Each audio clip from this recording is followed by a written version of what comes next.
Good evening, everyone. Thank you for this lovely gathering. Or I can call you this as an informal gathering to know more about Professor Subrata's work. Uh, Now, I would request Professor Sen to kindly introduce Professor Subrata for his talk. Thank you. Thank you, Anju. It's a great pleasure to have Subrata Chattopadhyay here. He's a professor at IIT Kharagpur, and he's in architecture and urban planning. The title of his talk is Application of Digital Twin Technology in Urban Planning. So let me tell you briefly about him. So Dr. Subrata Chattopadhyay is an architect and urban planner and a professor at the Indian Institute of Technology, Kharagpur. Though he has spent over 3 decades in teaching, research, and consultancy at IIT, he feels that his journey has just begun. He firmly believes that being in the company of his young students year after year keeps him alive and fresh in mind. He also looks quite young. He also fondly recalls his stint as a visiting professor in Lund University in Sweden as among his most fulfilling experiences. His primary research interest is housing with a focus on affordability and energy efficiency, urban heat island, sustainable and inclusive planning. During his 35-year teaching tenure at IIT Kharagpur, he has been constantly engaged in research and guidance in allied fields. His knowledge of urban planning gets grounded through his numerous consultancy projects with state and central governments and PSUs. Dr. Chattopadhyay has immensely contributed to the Government of India mission of housing for all in various roles, like being a juror in GHTC, providing incubation support under Asha India, preparation of design manuals and technical documents, and as resource person in delivering lectures in several online and offline fora under the flagship project Pradhan Mantri Awas Yojana. Professor Chattopadhyay communicates his research ideas in shaping futuristic cities, which will be accessible, safe, and inclusive, considering the needs of the vulnerable groups through online training contents in collaboration with NIUA and UN Habitat. Subrata enjoys traveling and meeting people with an uncluttered mind, you said. I have a cluttered mind, sorry. But this helps him fathom the real priorities of the people while taking planning decisions. While he's open to learning an appropriate technology from a bamboo craftsman in peri-urban India, he's equally at ease in exchanging notes at the media lab in MIT. His tenure as Dean of Alumni Affairs in IIT connected him to one of the largest networks of alumni in the world, and he was simply overwhelmed to see their commitment towards their alma mater. If being in numerous boards, fora, and committees, including being a board member of SPA Delhi, is his hardware side. His software side, if we may, is his passion for driving, amusing, his interest in country music, and above all, just being a keen observer. And you forgot about the motorcycle. But I added. Driving. So it's all yours, though. So one thing before he starts, can I request people who are sitting behind to come onto this side so that, it will be good to get in the front and front side.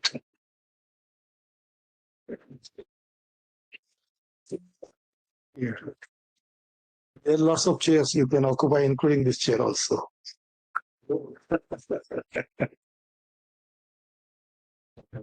Neck. Yeah. Sometimes it happens when you wake up and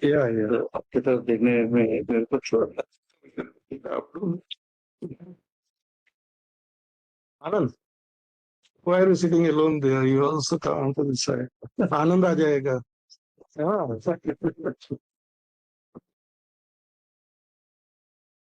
Yeah, please. Sorry.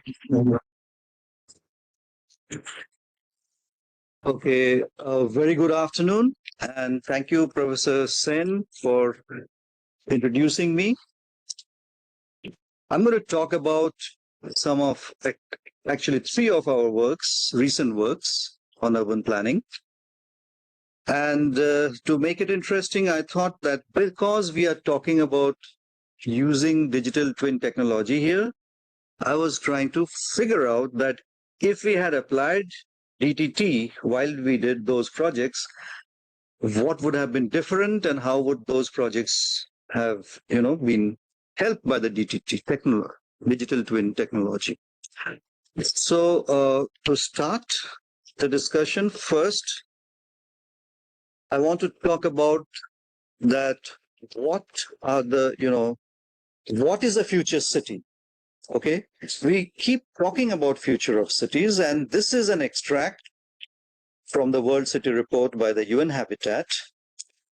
And some of the points that I felt are important are listed here. One is future of city is definitely not uniform across regions. Okay, and India being so diverse, it cannot be one size fits all. The changing course to a sustainable path in place of business as usual leads to an optimistic scenario. That's point two. Building resilience is at the heart of future of cities. Localizing the new urban agenda. This new urban agenda came up in the Habitat 3. We have Habitat by the United Nations every 20 years. So the first one was 76, the second one was 96, and so on. And the Sustainable Development Goal 11, SDG 11, mostly, which talks about sustainable cities. Then fast-paced global growth in the city population is, according to them, behind us, and there is a slowdown, and therefore we need to talk about rural-urban continuum. And Kerala is a fantastic example of what is rural-urban continuum. I mean, if I may just give two inputs, we talk about primate cities and we talk about continuum. To give you an ideal example of a primate city, I would say Kolkata is a primate city. The primacy is Kolkata is such that that's the big magnet and nothing else around. Whereas Rajasthan, and I have started my career from Rajasthan, I started from Jaipur. Rajasthan is an excellent example of a continuum because you can at one breath talk about at least 7 centers which are all having their own identity. You are not stuck with Jaipur, and you have an educational hub, you have an institutional hub, you have an administrative hub, you have a tourism hub. So that's a continuum. Kerala, on the other hand, is a good example of rural-urban continuum. So you seamlessly pass through the urban to the rural, again to the urban. So that's what we are trying to say here.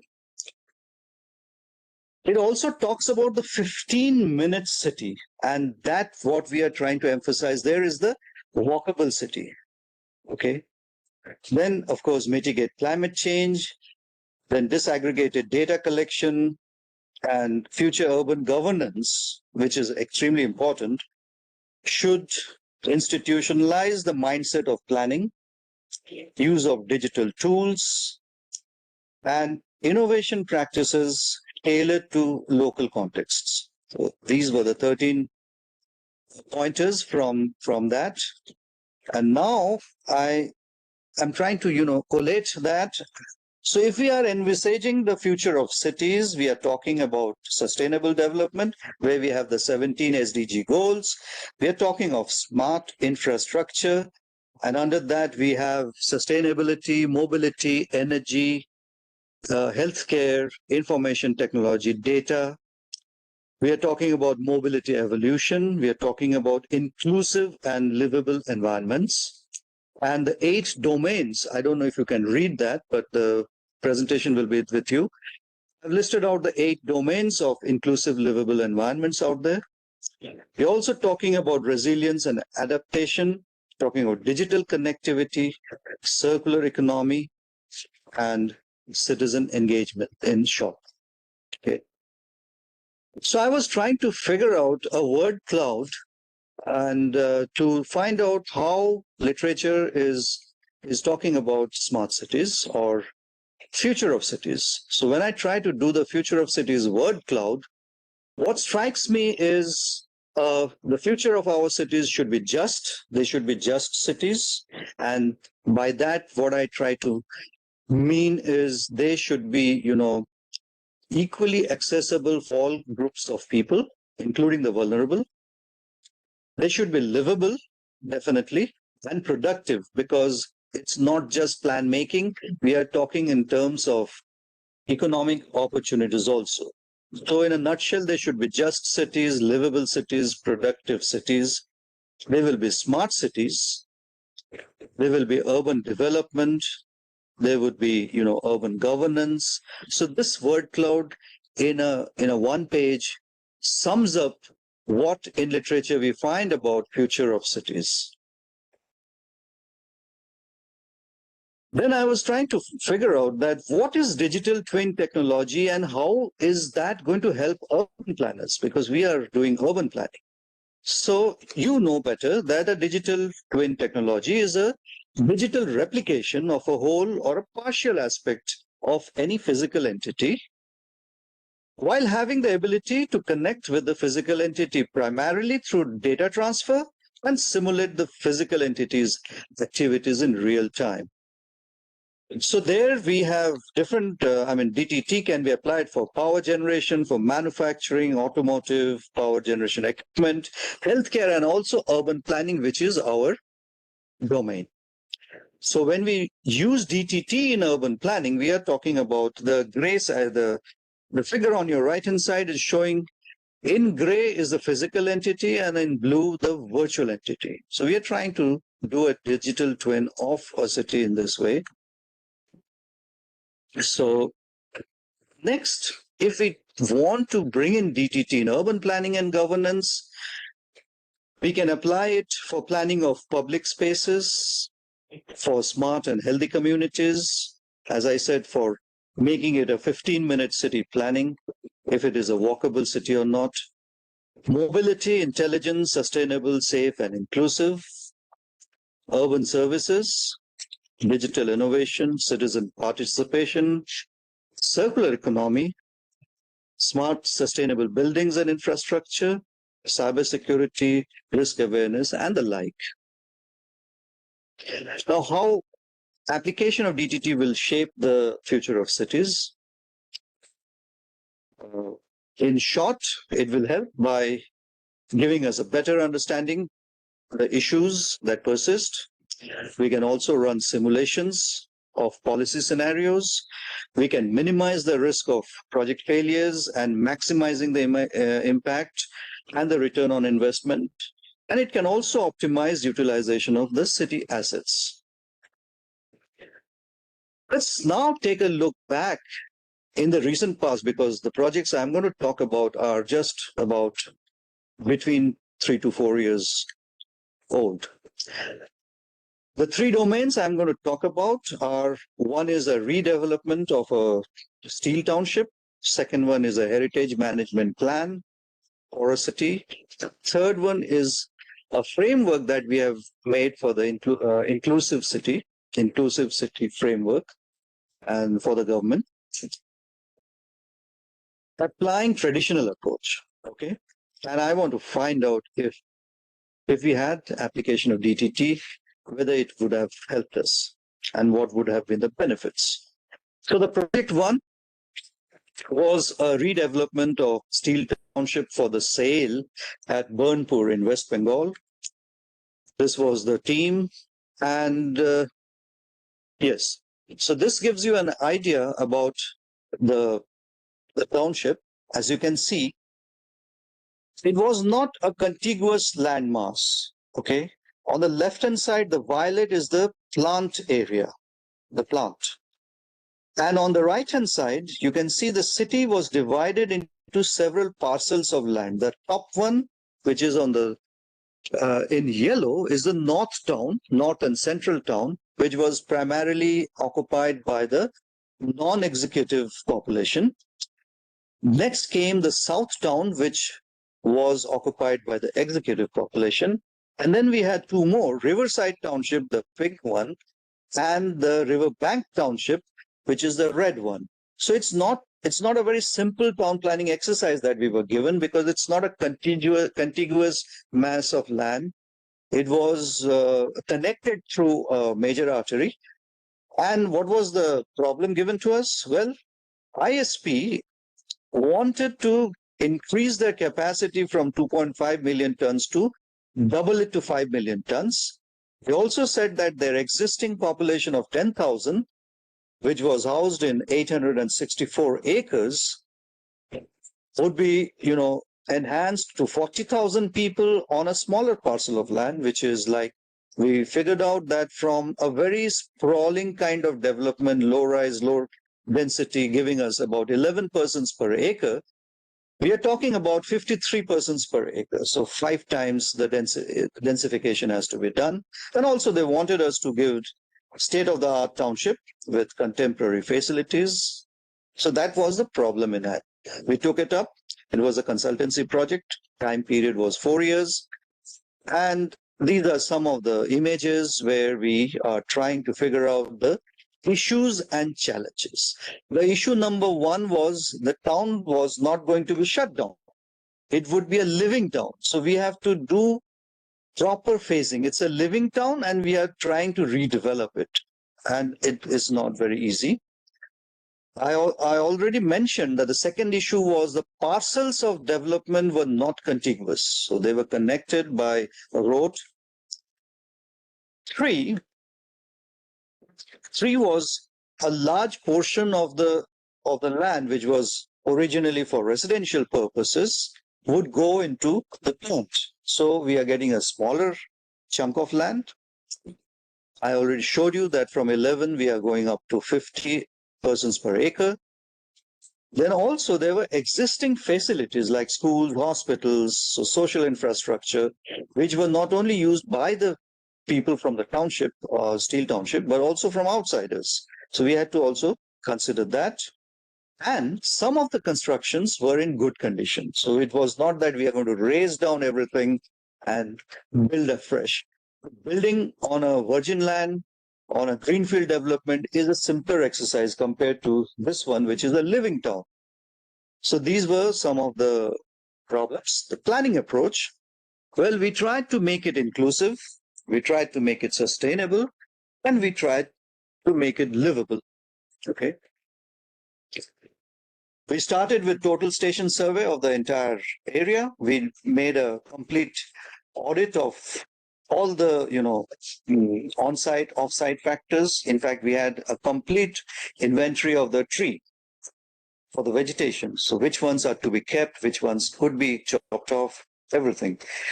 We did a series of stakeholder meetings because every step that we took had to pass through the stakeholders. And we also gave them a phase-wise implementation program. We identified the vacant chunks of lands and we tried to phase it out so that no disruption happens in the day-to-day activities. So it was a very challenging work. If I give you a network diagram which shows how we did the work, well, it has data collection, basically primary data and secondary data. The primary data collection was comprising total station survey, traffic survey, imageability study, because it did have certain, very tangible and some intangible elements that needed to be, kept. The secondary data was, of course, demographic, socioeconomic, traffic, transportation, housing, infrastructure, environmental facilities, and the like. And then we went into the planning process, which was site analysis. How do we zone out the different activities? So a complete site analysis. We also looked at, reviewed some of the good practices from abroad and India. We did future projections, then made the concept plan, and finally gave them the detailed final plan, which included integrated urban design, structure plan, landscape plan, service layout, architectural bylaws, and phase-wise development and estimate. Okay. So this is the land use plan that we created, and we additionally also gave them integrated infrastructure plan. strategic urban design guidelines, and detailed architectural drawings of the housing units. We even did that. Okay. Here you can see that the right-hand side shows the bus route that we chalked out, the auto stands and the rickshaw stands. So we tried to make it, we tried to find out the last mile connectivity. We tried to make the internal circulation. We kept the spine, the major spine we kept because all the service lines were along the spine. But internally, we had a complete new hierarchy of roads. And this gives an example of some idea about how we did that. Okay, so this was the strategies, if you may. It was sympathetic development because new high-rise buildings were also placed amongst heritage buildings. Like I said, everything was not raised to the ground. Okay, the new development started on vacant parcels, and that was not many. And the general principles we followed: not to disturb the main activities of the plant, retain the major roads as much as practical, retain existing operational infrastructure, compact and self-sufficient residential sectors, and very green, ample landscaping. Okay. We followed some neighborhood planning principles, the ones we adopted. We tried to make it, walkable neighborhoods, and we tried to separate the executive and non-executive cluster because that was a requirement. It's not that we wanted that, but it was a strong instruction given to us because that's how it is. So we had to do that. We had to also think about how to mix the low-rise, low-density with high-rise. So we had a mix of walk-ups, which is G+4, and medium-rise, which is G+7. Okay. Each residential sector had ample greenery, basic amenities. So each residential sector was very compact and very self-sufficient. Here is a layout that shows you a typical non-executive cluster. And you can see that it's pretty, the top lot in the middle and also the green patches all along the cluster makes it pretty green. So there was a lot of, greenery that we talked about. Here is a cluster which we made for the executive people. And we, after lots of, permutations, we figured out that the Y shape was ideal for the high rise. And the Y shape worked better in terms of, better ventilation and air ventilation light. So we figured that out and we came with that. And we also retained some of the, some of the bungalows, which are low rise. So it was a cluster that was flanked at the periphery with the high rise. And in the inner circle, we had the bungalows that we retained. We also retained some of the water bodies because they were very iconic and people wanted them to be retained. Okay. These are some images which show some of the features. I mean, it's very iconic. The Burnpur Club, for instance, has got memories. So they wanted us to, do something, but keep it. An avenue, a typical avenue, which was retained is this one. And then you have, the original entry to the cluster. They wanted us to retain. I mean, people can be very sensitive about this because I can give you an example. There was a lot of people are from IIT Kharagpur, the RK Hall, the RP Hall, and this hall, and Nehru Hall, and all that hall. So a bunch of alums wanted to pump in a lot of money for the Nehru Hall. And they said that we are going to make it world class, and you please give us some design.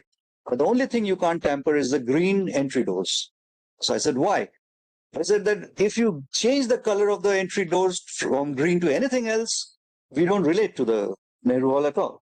So this is very important. We have to understand their sentiments. And we had to keep the doors as green. Okay. So I've already talked about this part. Now, so in short, we talked about public transport. Where do we stop the public transport? And we proposed internal traffic by, battery operated or paratransit. We had ample greenery. We proposed renewable energy. We proposed solar panels for the lighting and tried to make it, segregate vehicular and pedestrian as much as possible. So it's a very walkable campus. Okay. As it was a living town, phasing of the development was particularly important. Following steps were done: density mapping, identification of parcel of vacant lands, identification of most vulnerable clusters, identification of buildings that needed to be retained, identification of major roads and infrastructure lines to be retained.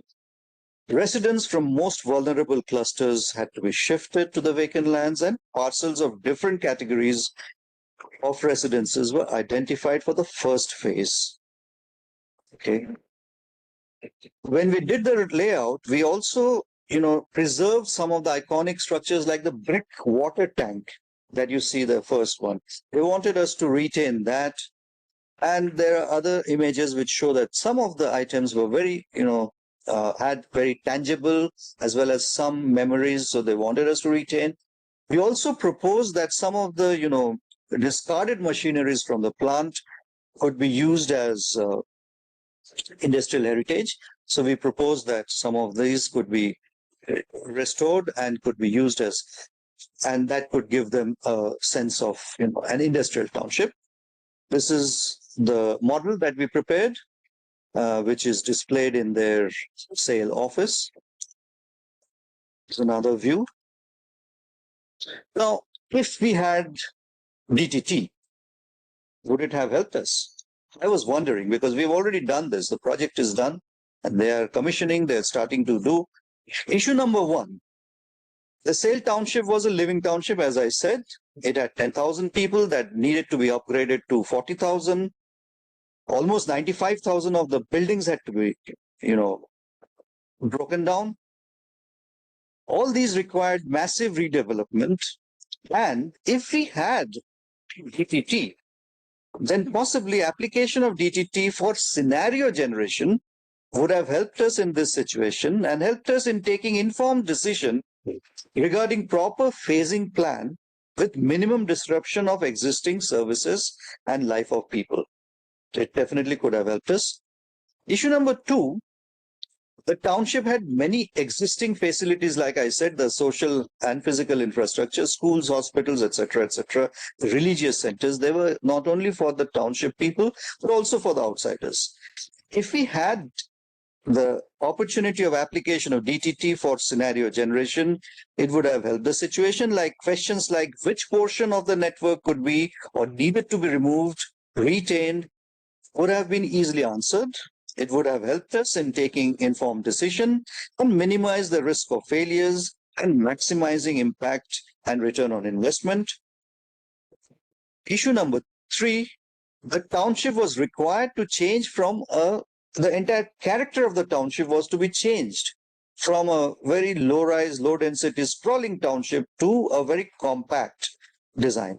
And we had number of arguments with the participants, with the stakeholders, that what should be the ideal form of the town. Okay, what should be the height, and to come to an agreement, it took a lot of effort. Now, if we had DTT, we could have done what? Construction of virtual model of the proposed residential sectors with the future look and feel, greeneries, and would have given the residents a sense of future scenario, and decision making might have been easier. They would have actually got a feel of even the energy bills, that if they would have got a feel of their net run of the pipelines, their commute time and commute distance. So I feel it could have easily helped us. Coming quickly to the project 2, this was another very interesting project given to us by the Chief Minister of the state when she declared that they wanted to declare 2 towns of Bengal as heritage towns. One was given to us, that is Kuch Bihar. Now, there doesn't exist anything like a heritage town. When we checked out, we have heritage precincts, we have heritage property, but our entire township to be called heritage, we had to dig into the bylaws, we had to find out, rally around to find out how we can do that. So that was a very interesting project. Again, this was my team. And this is Kuch Bihar. Kuch Bihar, some of you might know, is iconic because we have a World Heritage Site, UNESCO site of Kuch Bihar Rajbari, and we have the religious center, that is the Madan Mohan Temple, and we have these red and yellow, brick facing buildings, which are very typical of Kuch Bihar. And besides that, Kuch Bihar has two more very interesting features. It is one of the earliest planned townships. So the entire Kuch Bihar town has a gridiron layout. It's a completely planned township. And also it has numerous water bodies. In fact, they are interconnected water bodies. So that was the thing. What was our scope? The scope included LUDCP, which is a mandatory component, land use development control plan. We did a heritage management plan. We did integrated tourism management plan. And we also, as I said, we did amendments of the Act and guidelines for the purpose of declaring Kuch Bihar as a heritage town. So that was our scope. Okay. I think Gayatri Devi is also from. Oh, yeah. Gayatri Devi is from there. Nawab Patodi has played cricket in Kuch Bihar. I can go on. I mean, once I came to know about Kuch Bihar, it's got so many things. So Kuch Bihar and Jaipur, Rajasthan, they have a very strong connect. You're absolutely right. So potential, what was the potential for Kuch Bihar to be declared as a heritage town? I would say that there were tangible elements, which I have already shown, like archaeological sites, structures, precincts. There were also intangible sites like literary traditions, art and craft practices, rituals, festivals, etc. And as I also mentioned, it was a well-planned historic town. It's very few such planned. It's not an organic town with organic street layout. It's a completely gridiron pattern. Okay. And the town-wide system of water reservoirs was also something very iconic. And I'll talk about two of them later. So we did the LUDCP, which is the statutory part.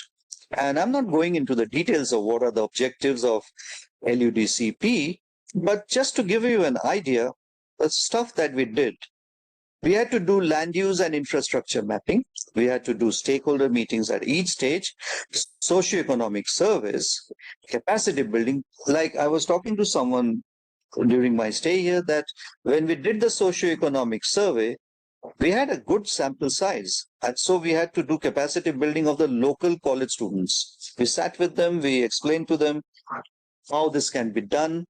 And then they went around. So we had to do some capacity building. We also had to do a heritage survey. We did a complete grading and listing of all the heritage properties that were there. We did a tourism survey. The graphics below show some of the pictures while we were doing the work. So the work, like the methodology of the LUDCP, you may not be interested, but I've just put it in place. Methodology included stakeholders meetings, baseline study, archival research, survey, and the survey included again traffic, spatial character, heritage inventory, and tourism survey. Then we did GIS mapping. Then we prepared the LUMR, which is the land use map and register. So basically, after we gave them the maps, they could actually click on any plot in Kuch Bihar and get the entire information of the ownership, of the size, of the type of structure, everything. So it was completely digitized and the information was made available. Okay. So this was the final land use map, land use plan. We also did development control regulations. Specific development control regulations was suggested for 3 zones. Now, in a conservation site like this, you have to have restrictions, and we went for 3 type of zones. One is zone 1, which is restrictive development. Since we had this ASI protected monument, the Rajbari, so we could not have anything happening there. Then we had the zone 2, which was heritage sensitive and sensitive development in terms of restricted height and FAR. Concept of transferable development right was adopted in the zone 2. where you can give away you can take help of the TDR. That's the concept. And the zone 3 was identified where you can go for extensive development because the town also needs to grow. So that's how the zoning was done. We also did a maintenance manual, and that was done through a systematic rapid visual assessment, and that revealed that there were basically two categories of buildings: severely mutilated and serious deterioration. So we gave in the manual a very clear-cut idea about corrective maintenance and preventive maintenance for those buildings. We also were asked to do the branding strategy for Kuch Bihar, and this has been adopted by the government. So this is the branding strategy where we, try to put the Madan Mohan Temple as icon, the most important icon. We also worked out on the logo. We proposed a promotional activity in Kolkata because very few people from even Bengal know about the Coach Bihar. So if we have promotional activities like this one, a moving museum, a bus, it can create awareness. We also had other experiences like Maharaja experience, light and sound and stuff like that. So these were some of the financing options that we mentioned: Heritage Fund, advertisement, Heritage Town Tax, tolls and road taxes, and adoption of historic properties by competent authorities. We also did an integrated tourism plan. And here we very systematically adopted the strategies of what are the potentials, till what part it can be clubbed with, can we go for a hub and spoke kind of arrangement, because North Bengal already is a gateway even to Bhutan, but a lot of people do not come from Alipurduar to Kuch Bihar. So how could we even tap that population or the tourist population who are already going to North Bengal into Kuch Bihar? This was also thought about, and this was done after doing a very thorough tourist profile survey.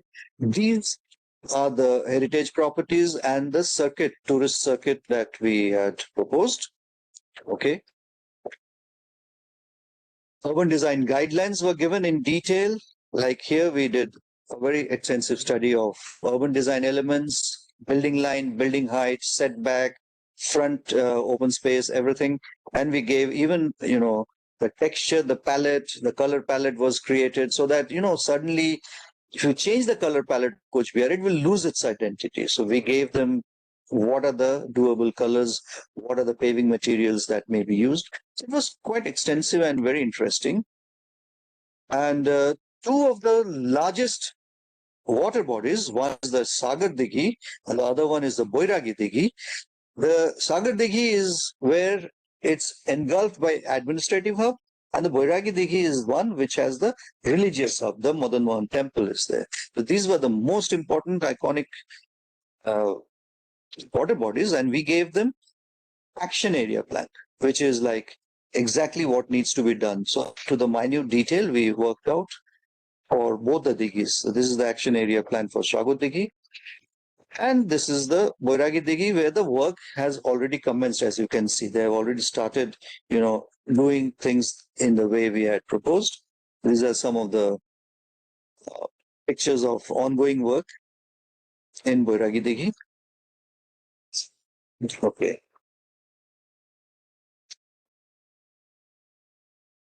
This is in Shago Dighi. So we tried to make it the boundary very perforated so that the vision is not blocked.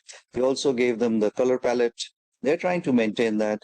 We also gave them the luminaries, the height of the lamppost, everything we worked out so that nothing gets overwhelmed.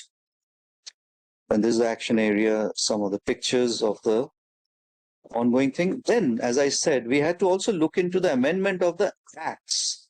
The West Bengal Municipal Amendment Act 2019. There we proposed, it was amended as part of this project, his consultancy project, and it has been officially published by the Governor of West Bengal in the Gazette. And there were certain definitions that were included. We included definitions on urban heritage, intangible heritage, cultural root, historic urban landscape. So this was also one of our contributions in the amendment of acts. Now, if we had, again, the DTT, would it have helped us? I wonder, and I think it would have. You see, if we had DTT, the most promising, the most prominent building of Coach Behar is the Rajbari Palace. It's an ASI protected monument. Okay. The topmost point of the dome is 15 meters. But what's happening there is happening a lot of sprawl around the Rajbari. And we had to figure out different view angles and try to convince the people that you cannot overwhelm the Rajbari from any view angle. Okay. But this was done painstakingly. If we had DTT, the application of DTT for simulating the entire zone and constructing view angles would have made the decision easier. And this would have helped us to impose differential FSI with, particular zones and allowed more flexibility. Okay. Market demand would have been addressed better. So we seriously think that it could have easily helped us. Issue number 2 was the primary objective was to establish heritage potential of Coach Behar, okay, in terms of cultural, built and intangible heritage. If we had DTT would have been able to connect real-time dynamic data that records the changes, example, physical dilapidation of the buildings, people-building interactions, external environment development with heritage building, information modeling, which is HBIM. So it could have helped us in this interface. We could have been able to create a model for Coach Behar as it once was. The gaps found in the old maps could be filled by extracting special information contained in the written records, sketches, photographs, and other images. And some of these sources will also be used to construct the virtual 3D model of the city, which would be helpful in view angle analysis, which I just discussed earlier. Issue number 3, we had listed 155 heritage properties, depending on a very systematic methodology. But some of the owners of these listed properties actually, objected. They said that we are not in a position to maintain. So give us the permission to, go our way. If we had DTT, that would have enabled the sustainable conservation, restoration, and management of this built assets. It would solve the dilemma about protecting the architectural identity of these buildings while adapting them to the functional and performance requirements, protect or demolish them as indicated by the regulatory framework and structural analysis. Issue number 4, the newly declared Coach Behar town aspired to be a more attractive center for tourism. Okay, if we had DTT, it would have offered a tool to support an innovative visit method, which is a virtual visit assisted by a real remote guide. So we could have had a live guided tour with an e-learning functionality. It would popularize Coach Behar. It would make more people interested. This tour mode allows to organize virtual tours for groups of visitors who can simultaneously connect to the web and participate in a tour in which a real guide, which is also connected remotely, organizes and sets the visits, providing information to the visitor. The last project is Inclusive City Framework, and this is the most recent work that we have done. This is for the Ministry of Housing and Urban Affairs, and we were the principal investigators in that. And this is a part of a government's flagship project called BASIC, which is Building Accessible, Inclusive Indian Cities. So this ICF, or Inclusive City Framework, is a part of this flagship project. The requirement came because of some supporting documents show that though modern cities are supposed to be convenient and enjoyable places with diverse opportunities, most of the cities are not barrier free or not inclusive. Okay. The inclusive city framework identified 4 types of barriers: physical barriers, psychological barriers, socio-cultural barriers, and others. The physical barriers, as you can see, are the inability to access any facility, environment, or service, inability to see objects, inability to listen, to hearing impaired related problems. Psychological barriers included fear or injury related, poor performance leading to low self-esteem, avoidance and withdrawal, unfamiliar technology, lack of human help, etc.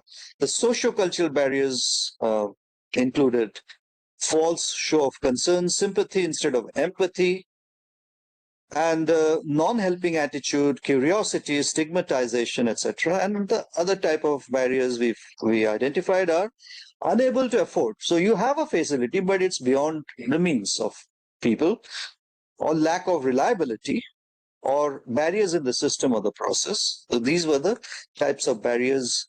And we were working primarily for these groups. The vulnerable groups of people that we identified are ones with locomotor disability, visual impairment, hearing impairment, intellectual disability, elderly, the children, and the women. These were our people with whom we tried to work. We tried to create a robust assessment methodology or a model. This is the basic project which I was talking about, BASIIC. This is Building Accessible, Safe, and Inclusive Indian Cities. NIUA is the National Institute of Urban Affairs, and we have partnered. It's a collaborative effort where we have developed this.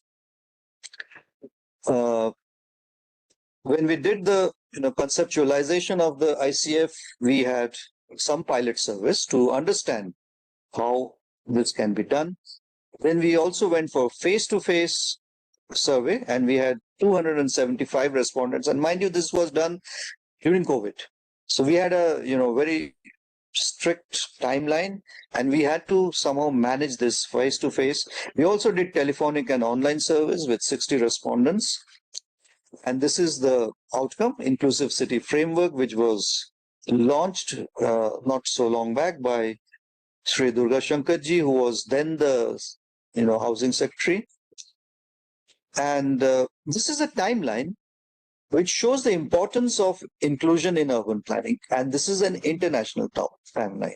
So I have tried to put in from 2002, the Madrid International Plan of Action, to very recent 2019, the launching of United Nations Disability Inclusion Strategy.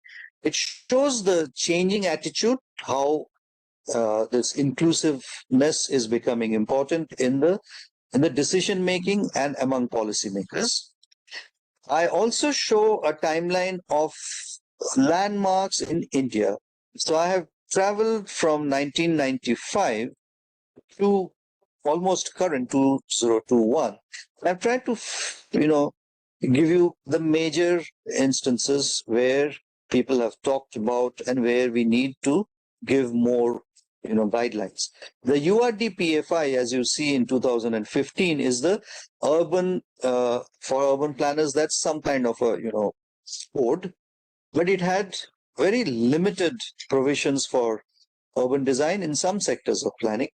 So then came in 2021 the harmonized guideline, which is a step further for building architecture, standards for universal accessibility in India, revision of URDPFI. So the idea has caught on. People in the government have become very interested, and so came this project to us. It also, this slide talks about the different models of the changing approach of disability. It starts with the charity model, and which included things like the medical model or the WHO model. Then it had the right-based model, which included things like the social model and the NEGI model. And then came the multidimensional functional model, which includes international classification of functioning and capability approach. On the right hand side, we show you an image of an Universal Design India principle, UDI, which was patented by one of our teammates. So this talks about the 5 principles, which is Saman, Sahaj, Sanskritik, Sasta, and Sundar, or equitable, usable, cultural, economic, and aesthetic. So this was the principle that the UDI principle. Now in this ICF, what we did was we identified 6 sectors of intervention. Which are these 6 sectors? Housing and physical and social infrastructure is number 1. Outdoor environment is number 2. Urban mobility and public transport is 3. IT connectivity, digitalization, governance is next. Livelihood is next, and recreation and tourism. So we identified these 6 sectors, and under each sector we had 23 components and 196 measurable indicators. So it was pretty extensive. And we said that we could actually give a scorecard for a city or a neighborhood in terms of how inclusive is it under any of these sectors or all of these sectors. So we could actually measure and give a scorecard of whether, for instance, your campus is inclusive in terms of any of these: housing, outdoor environment, urban mobility, digitalization, livelihood, or recreation and tourism. I mean, these 2 might not be applicable in a small scale in a campus, but we created that.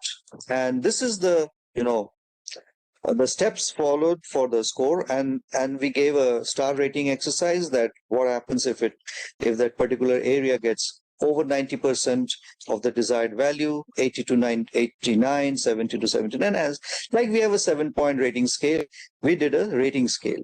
Okay. And when we tried to apply this checklist of 196 indicators, we basically had 3 types: either ratio or percentage, or binary, or qualitative. Okay. Then after much discussion, we sought and we agreed that the ones getting 3 to 5 stars or 4 to 5 stars, 3 to 5 stars would be considered as lighthouse cities or advanced stage of inclusion, and less than that, up to 2 stars, would be partially accessible, requiring acceleratory support. So we could classify the towns or the urban areas into these 2 categories. Okay. If we had DTT, would it have helped us? The issues faced in the current framework. After the framework was launched, we tried to conduct pilot studies in few cities. Though it was easy to fill in the secondary data, it was very challenging to score the indicators which relied on perception of the users. Okay. DTT would have enabled us to identify how people from target groups would react to their ascribed environment during outdoor or built spaces physical activity. Noting down the physiological responses of pedestrians from vulnerable groups could make reflective of their experience towards the surrounding environment. The physiological response data can be examined to recognize stress. I was just talking about this, Surajit, in our lunchtime. The physiological response data can be examined to recognize the stress during walking trips. Okay. So I am sure it could have helped us. Issues faced. This one. So the framework that we had proposed stressed upon the need for assessing or calculating score at several stages and to choose the right strategy for improving the score against each indicator.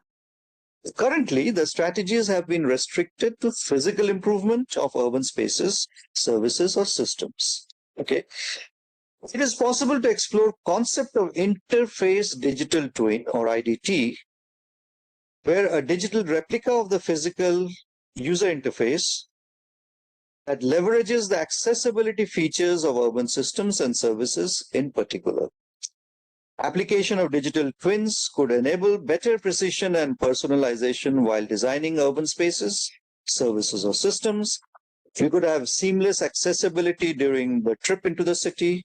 A traveler may be aided by interoperable live data from various digital twins that seamlessly respond to the changing circumstances. To end, I have a few FAQs, and just to change the thing, it is not only related to the 3 projects that we have done. So we were wondering that how will urbanization affect the future of cities, and we feel that they are going to be smart planning, sustainable practices, and efficient resource management. How will technology shape the future of cities? And there we are talking about autonomous vehicles and smart transporting systems, improved public services. What is the impact of artificial intelligence on cities? Well, AI can assist in traffic management, waste management, energy consumption. Okay, AI-powered systems can also help us predict and respond to emergencies more effectively, and it can enable personalized services and enhance public safety. Next question, will cities become more interconnected in the future? And we think that that is definitely happening with greater interconnectedness. How will transportation change in the future cities? We are talking about 15-mile cities. So walkability, I think, is going to be, we are talking about TODs also, that is transit-oriented development. And that is, developing nodes across the transit, which are very walkable. We are also talking about mixed land use, so that you don't need to really commute large distances for availing of uses which are not available in your own zones. What role will citizens play in shaping the future of cities? They should take the lead role in each aspect of decision making, process feedback, engagement in all these items. How will cities address environmental challenges of the future? Well, I didn't include some of the projects which we have worked also on environmental challenges. How will future cities impact jobs and the economy? New jobs will be created. I think some jobs may go, but new jobs are likely to replace. And so we see that that's how it is going to roll on. Thank you very much for a very patient hearing, and I'll be glad to, answer your queries. Thank you so much.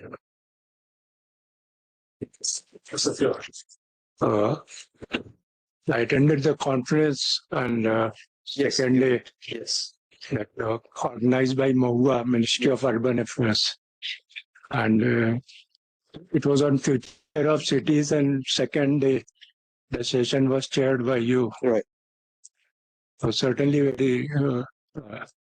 very important information we got from there. The presentation is very important, certainly, and my query is on you talked about the 15-minute city. So you're talking, that's what, yeah. So this is 15-minute by car, 15-minute walkable. Because that reminds me our Lakshadweep Islands. 36 islands, 10 islands are inhabited. The largest island is 6 kilometers by 3 kilometers. You can walk down every morning. One walks down there. That's the largest, biggest one, Kavarati. Other islands are 3 kilometers by 2 kilometers or things like that. That can be a very good, the example of, or we can do work on the 15-minute city kind of thing. I need your comments on that. Sure. I think the historic background of this comes from the neighborhood concept, which as an urban planner we teach our students, where neighborhood was conceived around primary school. So that's how it was conceived, that the students should be able to walk down to the school, and nothing should be more than the walking distance. And the walking distance they were taking as 1.5 kilometers. Again, this is coming back, 15-minute city and the last mile connectivity through paratransit. That is when you have a TOD kind of development. But we keep talking about cities within cities. So if we are talking about the subsystem, that we should ideally think, how can we make them into this 15-minute city framework? That could be very, very good. Unfortunately, when I was chairing that session, we were also having side talks, and someone told me that, do you think that, and the presentation was on the vehicles, when the presenter was saying that we're talking about roads and we are talking about PCU, but 70% of the users of the roads are not considered because we are only talking about PCU.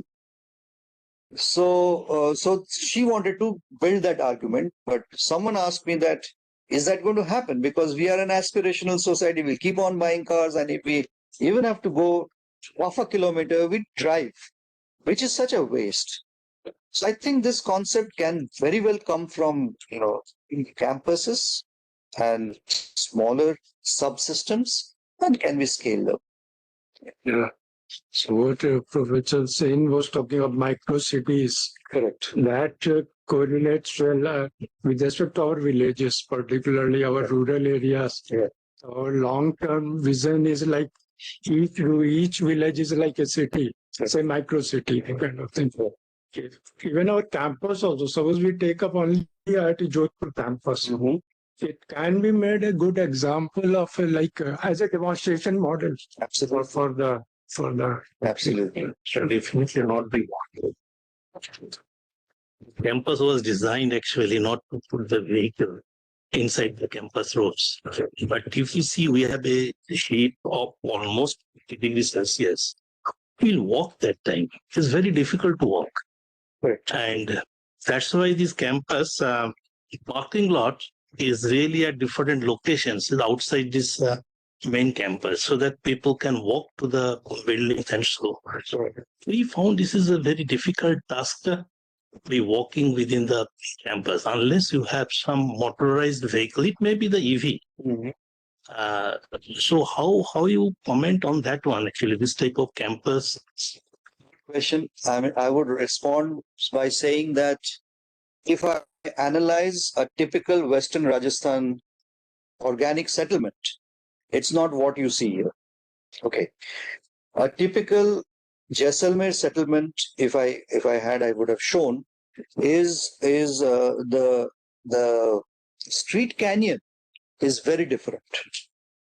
The street canyons are essentially deep street canyons in Western Rajasthan or any hot, dry climate where you have mutual shading. Okay. So it has to be deep. Absolutely. Here we are doing a juxtaposition of certain mindsets. You've created a cone and you've done a ring and radial. That's how they've done it. Actually, if you see the total planning of this one, if all the buildings come up, then our main building will be the percent because that is the main road, and then the building come up in the both the sides. It was designed like that. Okay, but it will take a long years to come up all the setup. Okay. So during that period, how people will move and how the people will. No, it's a very practical problem, and I think the phasing would have been better if we had kept what is mandatory. That's the deep canyon. Yes. Let's not move from a deep to a shallow canyon. What we have is, no mutual shading of the buildings. The lanes are not walkable. Now, as it is, you won't be able to commute larger walk distances because you don't have any shade and you have a very adverse climate. Very adverse climate. So I would approach it from that way. Even if the campus had to be built in phases, I would have each phase complete. So each phase would have, the completeness. And that way it might have been helpful. Can I make some comment here? Sure. I don't know. We might have visited Jodhpur city area, old city area. I went. You went. If you could notice few things there, you have got narrow streets. That's one part. That's what I think he was also saying same thing. Another thing is, you don't have Just narrow streets. After, few meters or few hundreds of meters, you will have chalks. That means open areas. So wherein, you will go through narrow street and then you will get open area. Then again, you will have narrow street and then again open area. So you call it chalks. You will have some, I think, hundreds of chalks or at least 50, 60 chalks there. So this is what has been. And then, walking there and all has been. Only thing is what has happened as we have grown and all those things, we have tried to, copy the things, perhaps one of those things, or we try to, follow certain things. And by doing so, we have lost those things. Here also, perhaps, that's my just, if you have those kinds of things, and then open area outside, wherein you can do your part, because out today without cars, you cannot survive. Today without scooters, you cannot survive. But then if you have those kinds of things, and then an open area where, all sides you can, those kinds of things are there, and then another cluster, then another cluster. Those things can be very interesting. Who would like those things? That's one question. Whether would you like to have those kinds of things or not? That's one. Today we are looking for all kinds of amenities also. So those are the kind of things which have really changed the entire thing. So these are questions. Answers depends on how we behave, how we respond, and what way government looks at it. All those things are there. Some, may not be exactly related to these things, but some of the observations which I have got, particularly you talked about water conservation. I'm coming to a different point, which is, I don't know, my observation is wrong or right, I don't know. But the problem of rains and rainwater problem is much severe now. And when I say much severe, it is almost across India. You go to any city today when rainy season is there, out of any city, when roads are flooding with water, whether it's Bombay or Jaipur or Jodhpur or any city. And then, during this period, lots of problems are there, which is I'm seeing in Pakistan also, maybe in China also, other countries also. What could be the remedy for those things, and what is the reason, and what could be the remedy for those things? Well, it's a very good and a very pertinent question. To give you some example, when the eastern part of Kolkata was planned, those from Kolkata would know that the natural slope of Kolkata is towards the east. So as an urban planner or somebody concerned with environment would have never recommended that the eastern part should be built up. So once that got built up, and we had the natural wetlands, which is a, sort of like the wetlands, which is a Ramsar site. It's a protected site. So the entire natural slope, which was going towards the east, now got built up, and so there was flooding. So this is one. The second is in most of the cities, and I have worked with a PhD scholar of mine in Nagpur, which is dry, but which also experiences very severe flash floods. And the reason which we were finding out is a lot of anthropogenic activities which are choking what we call nalas today. Basically, they were not nalas, they were river systems or canal systems, which we have completely muddled up. So we are very insensitive towards our water bodies, extremely insensitive. All these natural slope analysis and natural slopes should be completely, dredged, made free, and that takes care of a lot. I mean, most of this urban flooding that you're talking of is because of choked drains. Yeah. Basically that. Yeah. If I tell you the places which were not having any flooding, today water goes up to waist height, knee height, and all those things you cannot even drive through, and you are stuck. All those things are there. That's one point. And perhaps I don't know whether DTT can help in these matters. There's another, can one think of using DTT? Another very important thing which I am noticing, I don't know how far. One is, even in the city of Jodhpur, now you don't have any open land. Wherever open land is there, you are making it with concrete. So interlocking tiles are being put or concrete is being done and all these things. So now what happens when concrete is there? all through the day, this concrete absorbs heat. Yeah. And in the night, it starts radiating. And then, you don't get respite from the heat till maybe 11 o'clock, 12 o'clock in the night, and you'll be, always. Yes. One side is that, and another side, you have got a lot of electric gadgets, they also radiate heat. Yeah. So it becomes almost a kind of heat well. Yeah. What is that solution to those things, and why we get into these things? Can somebody think about these things, that we need not to do these things? Something I always, so recently things were happening. I was, going from IIT to city and the BSF and these areas. They are putting interlocking tiles, and now there is no land at all. And adding to that, when you do the constructions, do we keep in mind the wind directions? Because if you have to remove the heat, it is convection. Because there is no other way to remove the heat. It radiates. Firstly, you should not allow it to radiate as much as possible. But if it radiates, then you can do it with convection. So what happens in the rural area, villages? You don't have high-rise buildings. You have all the things open. And if you see after 8 o'clock in the night and all that, and if you see after 12 or 2 o'clock, the chill factor is so high. Yeah. You feel even cold during summer. I have seen in the month of May, if it is at 2 o'clock in the night, I'll feel cold. So what do we do about these things? In what way this urban planning can be, tried or done? Because these are, I tell you, serious challenges, and where perhaps, we are only bothering about land use, we are only bothering about all those things. We might be somewhat bothering about transportation, which is also not happening to the extent. But these are the kind of things which are, and which will also impact on more consumption of electricity, cooling the things. Absolutely. These are some of the. Yeah, very good observations, really. Let me ask another question. Sure. You see, I stayed in Jamshedpur for a long time. Tata Steel is also went for upgradation from 1 million to 10 million ton per year. And they are keeping this urban population intact or is growing.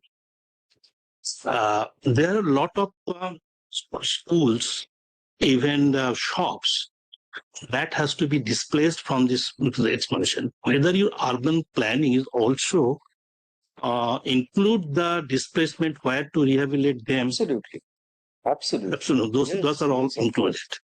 I mean, our policy is no displacement without rehabilitation. Where to put them and how they do. You can't have it in policy. You have to show alternative land. And there are many land models in which you may not require all that amount of land. You can have land sharing, you can have lots of different ways, but you can't just evict. Surely.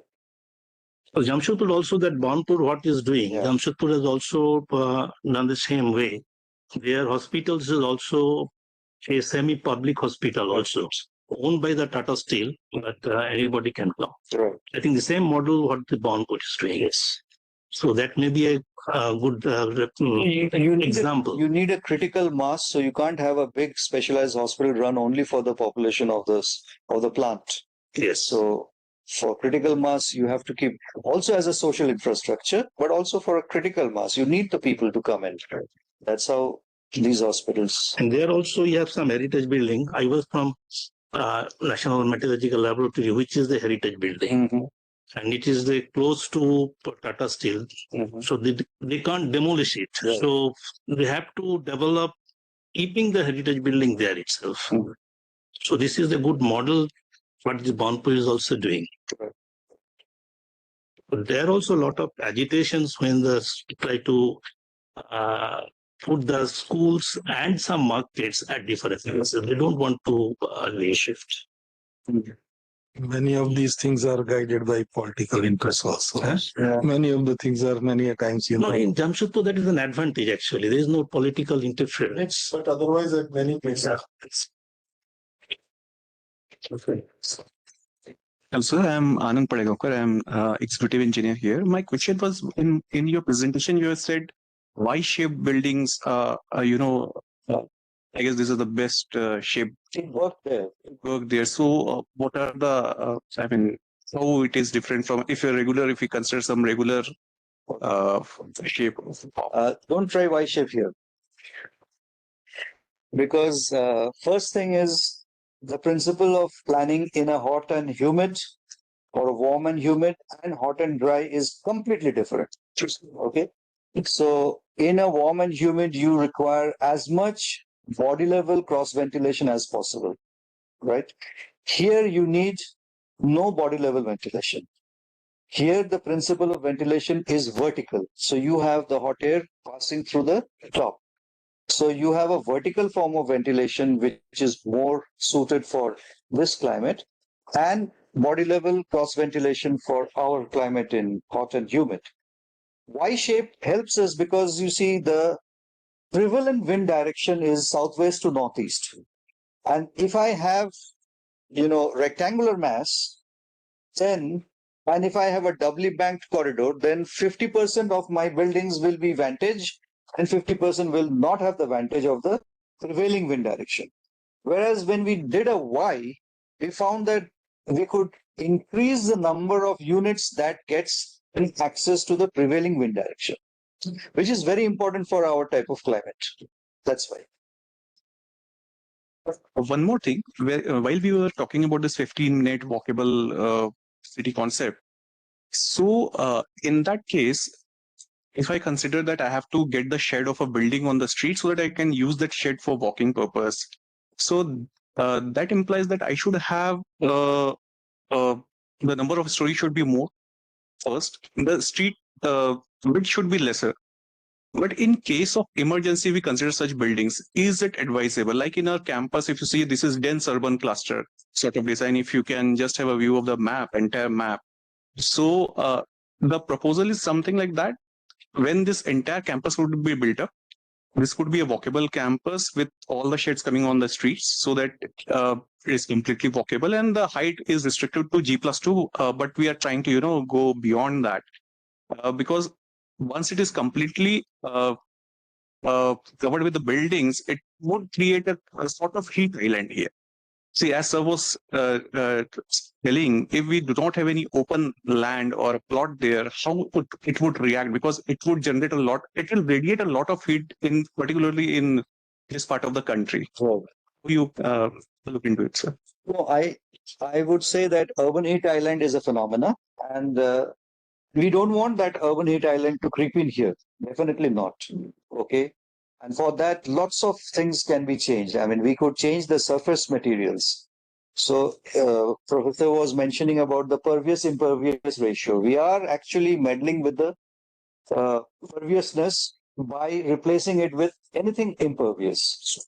So that's something soft landscape we have forgotten. We think that we need to put whether it is interlocking or whatever we are doing, when we change a soft landscape to a hard landscape, we can easily do a calculation, and we are told that the runoff in areas where you have standard rainfall, runoff built up is maybe to the 70%, to the extent of 70%. You are changing the runoff pattern. Here, what you are saying is the mutually shaded. I'm not recommending any street which will not have a vehicular access in terms of emergency. No, you have to have the fire engine entering. You have to have the ambulance. You have to have the movers and shakers. You have to have that. So, and IRC gives you standard codes. So you have a 3.5 meter as a single lane. And if you need it, double lane, you know what. I'm not saying that, but the street canyon. So the width of the street to the height of the building ratio can be played. Plus, we can also have, we don't need to have very straight-jacketed building facade. We can have, the building facade also stepping back or stepping forward so that the entire building casts shadow on its lower levels. So that can be done. And these are nothing new. These are available in traditional architecture in this. Yeah. I'll tell you one more thing. When I teach my students and I show them slides on Jaisalmer, some Havelis of Jaisalmer, we show them that first thing is we need a very heavy thermal mass. And the reason is very obvious. In a desert climate like this, we have a very high diurnal temperature difference. So the daytime, nighttime temperature difference can go up to 20 degrees. It happens. It's there. Are we utilizing that? We are not. Because a heavy thermal mass utilizes the diurnal temperature difference phenomena. It is the concept. So I show them this, that this is the facade. And the facade of the Havelis also have very intricate carvings on the wall.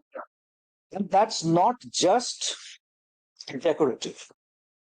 It increases the thermal mass and it also creates mutual shadow. All those deep carvings cast individual shadows. So the wall facade comes in a shaded temperature. These are principles which need to be understood. We don't. We oftentimes completely ignore. But the answers are often available. I say it is heritage technology. Yeah. Yeah. But people, what I personally feel that when people have, evolution has happened, people must have definitely, done the things to improve. Yeah. So not that, it was just like that. And if you look at another thing, which is, of course, water bodies in Jodhpur. So many water bodies are in there in Jodhpur. And they are, when they were some 50 years, 100 years, something like that. So that time also they must have thought that, there are hills, water is coming in what direction, where you can have catchment, and the catchment also should not be overflowing to cause flood and all those things. So those all calculations should have been there. They may not be on paper, but they could be.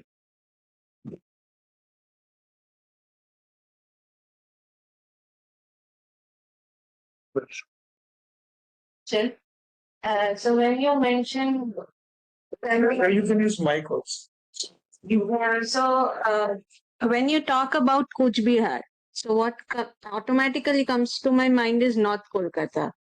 And you're talking about motivating people, the residents, not to demolish. And there you see a use of the digital twin platform. So what I felt was one of the things is money, because maintaining those, the people don't have enough money. And so how do you see digital twin helping attracting the funding sources? Because maintaining those require a lot of money. Okay. Okay. I'm curious to know why Kuch Bihar reminds you of North Calcutta first. Because North Calcutta has this, like they have these buildings, real heritage buildings. And there are many people living still there, but they don't have the money to maintain those. And they are in a very sorry state. And we feel very sad because when we see other heritage cities outside India, they are so well maintained and they are attracting tourists. But North Calcutta is not able to do that. And so I think it's a loaded question. It's a good question, but you have too many aspects. One is Kuch Bihar didn't remind me of North Calcutta because of the simple fact that it's a gridiron pattern. So the road layout is very not organic at all. Whereas North Calcutta essentially is not that grid. Second thing, even the street canyons don't remind me of North Calcutta. So I don't see a very much similarity between these two structurally. But your point is, if the owners are not able to maintain, then what is the point in declaring their property as heritage? We have not been able to package it the way it should have been, possibly. I have walked the streets of Stockholm where they have retained the buildings in exact same manner, but converted the use. We call it new use in or adaptive reuse. Okay. So these houses have become restaurants. These houses have become, uh, you know, artifact and handicraft showrooms. So the packaging and the intent is very different. Here, if we are thinking that we are not going to have adaptive reuse, they will remain as they are with the same owners, no income generation, then of course they are in a problem. But if we can generate scenarios by keeping some, spine, a very typical spine, and convert it into a heritage walk spine in Kuch Bihar. We have proposed that. I think that's going to be very good. People would be interested. But if people start painting their buildings differently, if they start, changing the facades, if the exposed brick, which is the very strong, iconic facade, is changed, then Kuch Bihar loses its heritage, loses its image. I'll give you, if we have time, do we have? Yeah, please. I'll give you one example. I was in Sweden for some time I used to teach there and in Lund. And we were visiting a housing expo in Malmo. And among other things, we found that they had a color palette like I was talking about here. And the color palette was uniform for all the buildings within that housing expo. Now, the housing expo is now used by actual users. We have tried that in Jaipur, Pink City, and we have also tried that in Vidyadhar Nagar, which is the new town of Jaipur. We had very strict color. In Jaipur, the walled city part is pink and has got regulations. Vidyadhar Nagar also had similar things, but we see that now people have started violating. So I asked them that here you have got a color palette, and what happens if it's a private property? So what stops them from painting their buildings any different? So you know what the answer was? The guy said, we stopped talking to them. Simple. And so they don't do that. They just don't do that. So scenarios are different. And yeah, did I answer your question? Okay. Yeah, Sweden is, Stockholm is also a very good example. Just opposite to railway station, of course, I had been to. They converted into restaurants and maybe shops and all those things, but then they are streets like that. Yes, yes. I have a question. Given the financial situation of our cities and the technical capability of the municipalities, shall we really force digital twin on them? How will it impact? What is your apprehension? Given the normal technical capability of our municipality employees, this type of digital twin will actually use lots of AI and underlying technology. I'm not sure even in our campus how many people can really build and maintain and do the digital twin at the early stage. If I now just force it on them, particularly if I compare that with Nordic countries, is it really feasible? Okay. First is, we are not forcing. And second is, it's not the end in planning. Okay. It's a tool. Without DTT, also we are planning. And they will continue doing the planning. DTT might just aid you to visualize and give you informed or help you in taking informed decisions. And it will not come overnight. But we are trying to find out whether it has a space. And we feel it has a space. Second thing, like you say that they are staff-starved and finance is not so good. That's a fact. And that's the reason why many of the, authorities are resorting to us to do the planning for them. Though they have planning authorities, they are oftentimes offloading. And so we are becoming their consultants. So these are the facts. We are not denying that. But I would still say that maybe a consultant like us can utilize this and do it for them. It's not necessary that they take it up because they are offloading anyway. Before coming here, before the Panchayat elections, the Newtown said that they want a complete survey done within a few 2 months' time, which I denied. I said that we are not a survey institute. We don't have a huge survey battery that sabko chhod denge. Then they said that I said I can do a drone survey. Now these things they don't do. If they had given us the work or if we had accepted the work, we would have done a drone survey to get data. So technology has to be aided. Not necessary that everybody has got the capacity but they need to be upgraded also. And we are not comparing with Nordic countries here. We will do something which is very specific to our region, our climate, our diversity. Sure. So, Devanjan, I have one point. You see, you are talking of technology. How many people have started using mobile? And who understands it? But at least they are using for some extent to reasonable, particularly payments. Now through UPI. Now everybody is doing, even you go to street vendor, a fellow, and he's also using, and you can pay through these things. So technology, they are not really required to get into the development of technology. They are required to use the technology. And use of the technology doesn't need that they understand everything about it. Perhaps things should work. Or maybe in terms of implementation, should we take a different approach? Yeah. In terms of critical infrastructure like water, why not we take them out of handout government, just to a competitive, competent industry which knows how. Slowly it is happening. Planning is happening. Implementation is not that it is done by anybody but planning wise, like he himself is saying that so many projects are coming to them. So many other people are also must be getting lots of projects. So so that planning part is happening. Implementation part is yet, slowly it will also happen. You see, so much of, road network is happening so fast.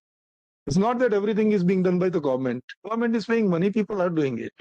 So things should happen and can happen. That's what I foresee. I have a very specific question on the Burnpur thing. The plan that you have proposed, how long will it be in practice before the next planning is done? This Burnpur city plan. when we do a master plan, we do it for 20 years. For Burnpur, the projections were done by them. They projected their population from 10,000 to 40,000. So they had a time frame in mind, and they gave us the projections. We didn't do the projections. Okay. So would it be realistically, it's realistic to assume that this plan would be in practice maybe next 30, 40 years, the buildings that you are going to build? Much more than that. More than that. Yes. One of the input parameters, you said the expectation of new generations. How do you estimate that, and how do you actually say that which is the new generation considering the 40, 50 years of range? And how do you estimate that? It will keep changing. So new generation of today will change, another generation will come. So what is very strongly felt by the community right now across different age groups, we consider. But if something drastic happens and everybody, changes, that's a different issue. It has changed in our lifetime. Our kids never went out for outdoor games. They only played indoors. We couldn't imagine that. So one point perhaps I feel is that any implementation, whenever you have these kinds of things, there is perhaps an essential element of feedback. Whenever you'll have, indicators, and you'll have feedback also. So whenever you will plan the things, you will have certain indicators which you will continuously monitor. And based on that indicators, what is happening, and there is going to be feedback, and then there can be course corrections also. So not that everything will happen exactly the way in which there have to be course corrections. So if any planning is made without feedback, that planning also may not succeed to the extent, because things are so dynamic, they will change, and changes will happen. So therein, in my opinion, there should be, mid-course corrections, and all those things are essentially part of this planning and all those things. Yeah, in one of the project, sir already mentioned about the user perception survey. You can user perception survey, right, sir? So the first project, I believe. In the ICF, we did a lot of user perception survey. Yeah. And user perception survey we did for all the projects actually. Okay. So what type of questions, sir? Because it's related to this. What the feedback and all? That's what I thought. I can share the questionnaires if you are interested, which I don't have it here. But whether it is like a stated preference or revealed preference will be. Okay, stated or revealed preference. Yeah. See, let me give you an example what we did for the ICF, that is Inclusive City Framework, okay? When we tried to, we can create a word cloud, we can do a systematic literature review and do that. In addition, what we did was we went to the schools and we categorized different age groups and gave them a drawing competition to design their future city. That's also user perception for me. And in fact, in the ICF and in several of our documents, we include those pictures. They're fantastic. They're so original. They may not be technical 3D or they may not be technically sound, but the concepts are so good. So that's user perception.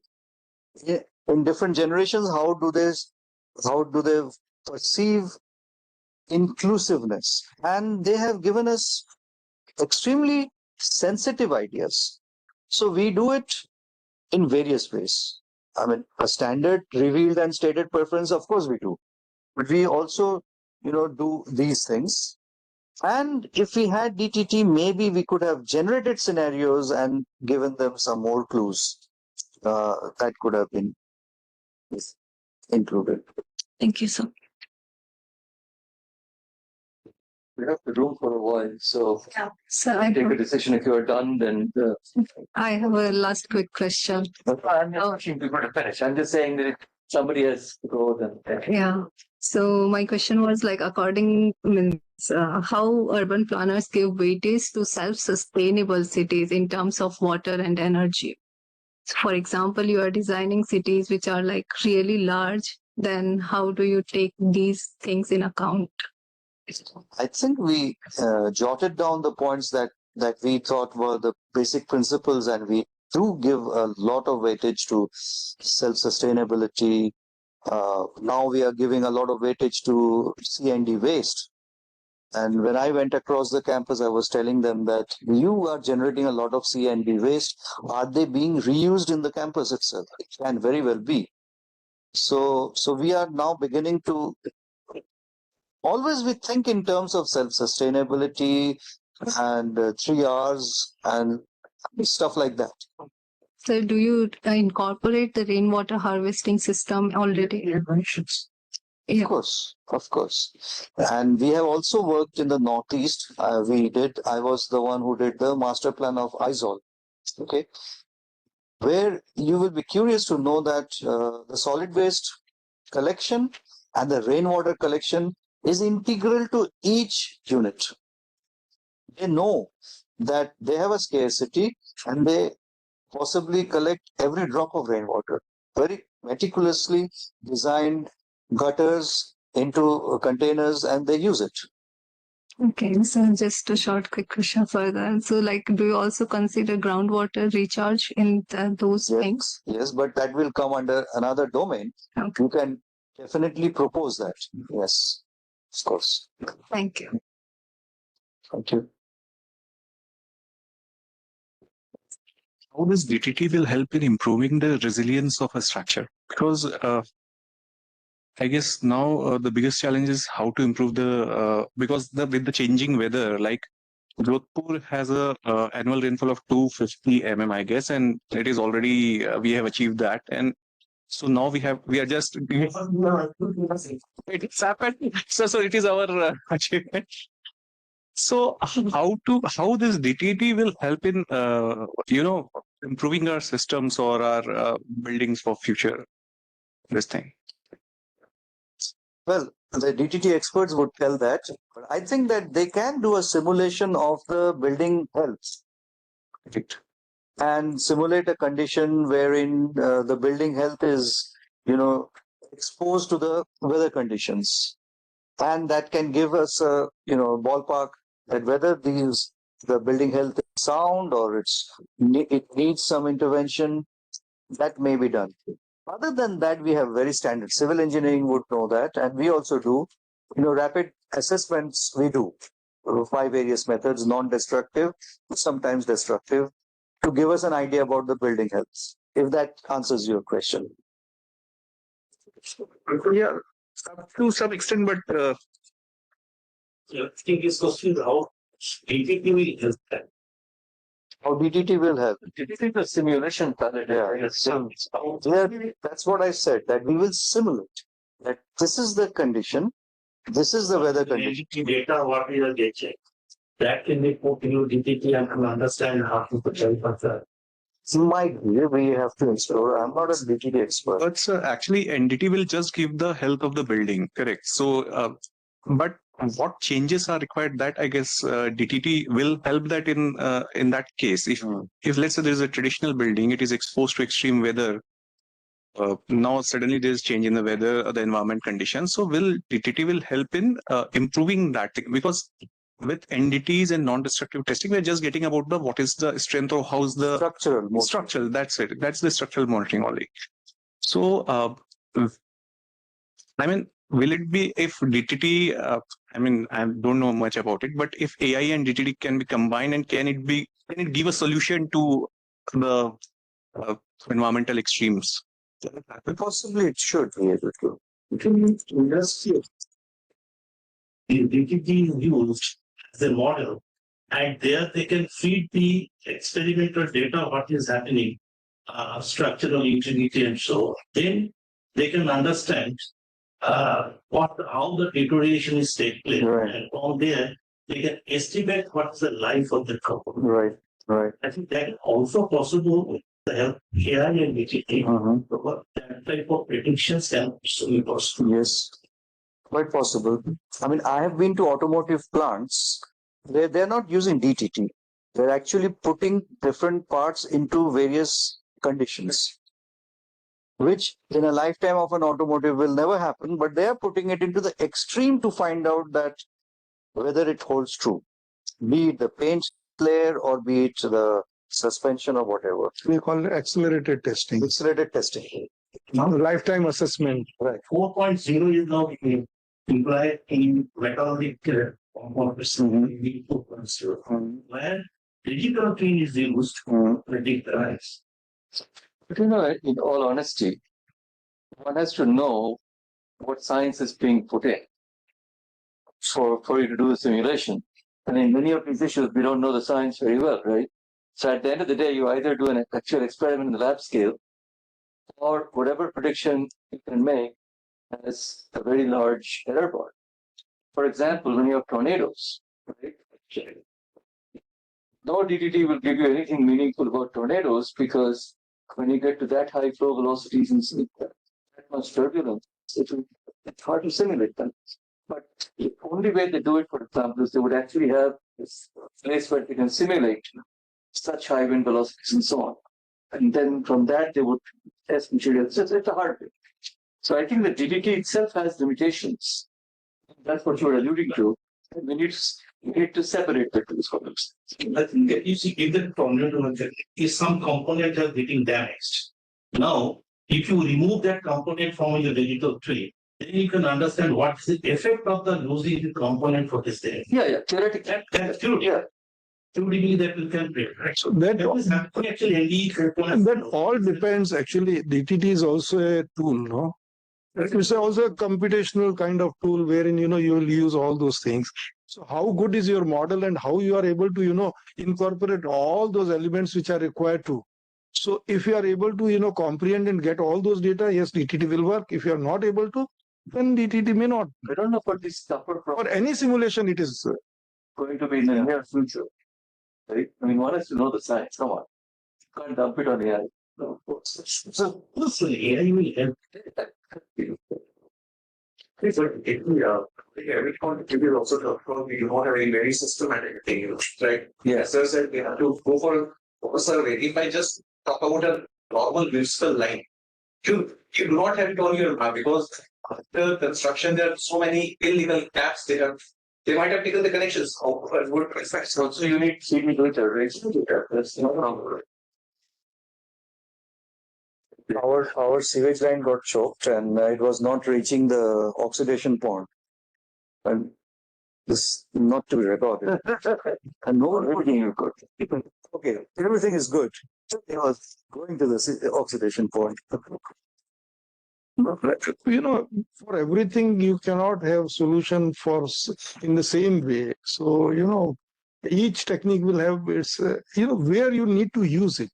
That is the most important thing, and how much you can derive out of it. So not that everywhere you can use it, but wherever you can use it and derive, there we should use it. At a city scale, urban scale, neighborhood, what I understood is hard to do. Mohalla, or a small community, you could try. Even a micro city scale. Micro. Still You can try. Right, I think. Yeah. Wonderful talk. Thank you so much for sparing your time, and it generated a lot of interest because we all of us are living in cities, and so what we can do, we should also try to contribute into these things, whatever and wherever possible. That is what is very important, and we can try to see that what we can do from our side for our own sustainability.